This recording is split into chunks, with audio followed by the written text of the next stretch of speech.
he has impressed teammates, opponents, commentators, and viewers all weekend long. It's my absolute pleasure to introduce you to Kevin Jones, Grixis Delver specialist. This is a great honor to have you here. Team USA is doing well, but you just lost a round. We did. We just lost to Macedonia. How's the spirit in the team? A little frustrated, but we've been, we lost a couple rounds yesterday. We've been, stay in your head. Don't let it get you down. One at a time. It's always a battle. So one match at a time. We're gonna win two rounds either way. So why not do it the hard way? Hey.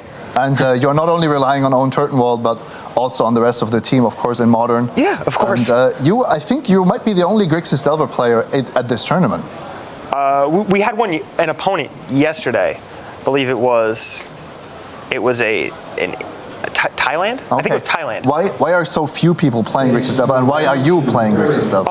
Well, I think few people are playing it because it takes a fair number of cards from other archetypes, and I think that, I know I'm playing it because it's very good, has a lot of good matchups, and close matchups, and it favors like decision, or it's good in decision-heavy games. It facilitates decision-heavy games, and I like my ability to make those decisions, and I've been playing it for a very long time. Let's see with which cards you are making these decisions. Sure. We'll start off with the creatures that are the core of the archetype. Delver of Secrets, Young Pyromancer, Snapcaster Mage. Okay, a single Vandalion click. How aggressively do you deploy these creatures? Do you see yourself as an aggro deck? You're like a tempo deck in the characteristic sense that you are a different deck like each game you play. Sometimes you're a different deck within the same game. You'll be a control deck for the first 5 turns and then close the door quickly or whatever. But Delver on turn 1's great a lot. Sometimes on the draw you'd rather leave up Spell Snare. There's certain things that you can't deal with very well, so you need to, the value of conditional counterspells depreciates very quickly when you don't use them in a tempo deck. Okay, so. classical example of who's the beatdown. Yeah, exactly. So let's continue with the next slide. Serum Visions, Thought Scour, some of the more powerful cards in Modern if you're playing blue. Sure, definitely. This card is, Thought Scour is amazing because with Snapcaster Mage, it gives you extra looks at 1-ofs in your sideboard. Like I have a Thought Seize in my sideboard as a 1-of, I have a Vandal Blast as a 1-of. Those things, I can Thought Scour myself, hope to mill them, because then it's like I have more copies in my deck. And Serum Visions is just the best blue cantrip available, smooths out your draws, helps you hit your land drops, etc. Obvious synergy with Snapcaster Mage because cheap spells are really good to flashback. Okay, let's continue. And there are a few Delve cards in your deck. Yeah, there's 4. Tasigur is the best one, obviously. The easiest one to cast on turn 2. A lot of your draws where you have one, you can cast it on turn 2. I'd say way over half of the draws where you draw a Tasigur, you can play it on turn 2. And Angler is the 4th Tasigur, but because of the Legend rule, we're only playing 3 Tasigur and 1 Angler. So you're very clear, Tasigur is better, but it's a Legend, so yes. That's why Grommack Angler makes the cut. Okay. Wow, that's a lot of removal for Modern. It's a lot of red cards, yeah. Let's walk through this one by one. Why are these in there, or what is the key role of each of these cards? So a couple things here. So for Lightning Bolt, Lightning Bolt's one of the best cards in Modern, format defining spell. Pretty much goes without saying. Snapcaster Mage, Lightning Bolt is one of the best ways to close the game, while ensuring that you can beat the eventualities that they have as well. The 1 Murderous Cut is amazing. You have a lot of you have 2 Collector. We'll get to that, but you'll see that there's a lot of ways to fuel putting cards in your graveyard outside of just Thought Scour. So the Murderous Cut is great. Nobody ever plays around it. You leave up 1 mana. It's just the best.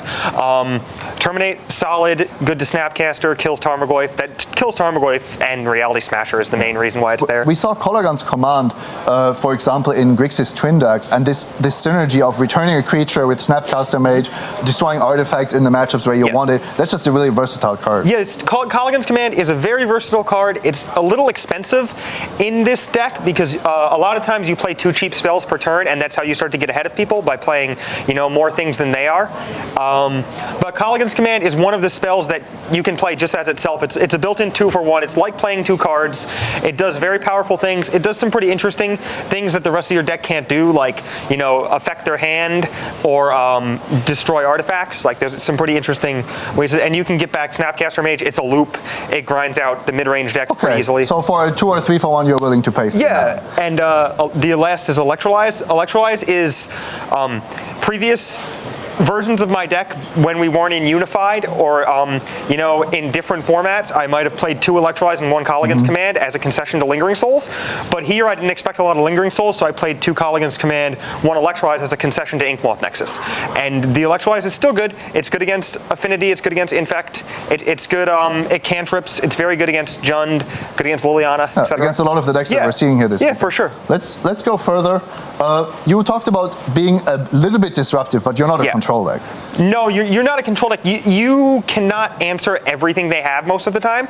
So the reason why you have a combination of removal spells, counter spells, disruption, and creatures is because you carefully leverage these flexible cards to figure out which role you want to play, and then you take that role and you close the game as fast as you possibly can. When Eldritch Moon came out, Collective Brutality was called a really good sideboard card, for example, against Burn. But you have it in the main deck. Why is that? It does a lot of things. Like I said, this card, similar to Colligan's Command, does things that the rest of your deck is not particularly good at doing. Ad Nauseum's a very bad matchup. Being able to make them discard something super important.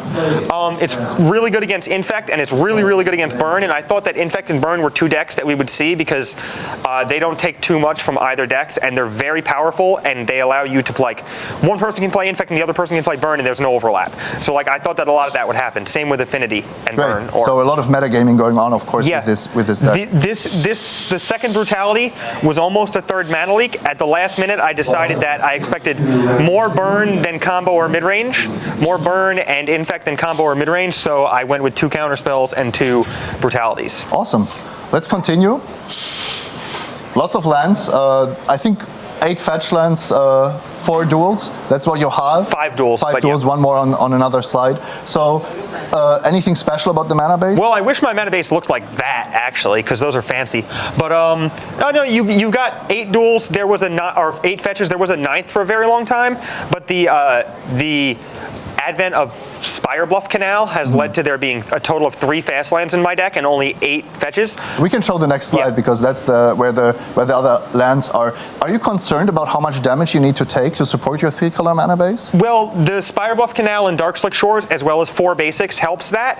And it's important to fetch the right basics so that you don't have untapped mana that doesn't represent anything.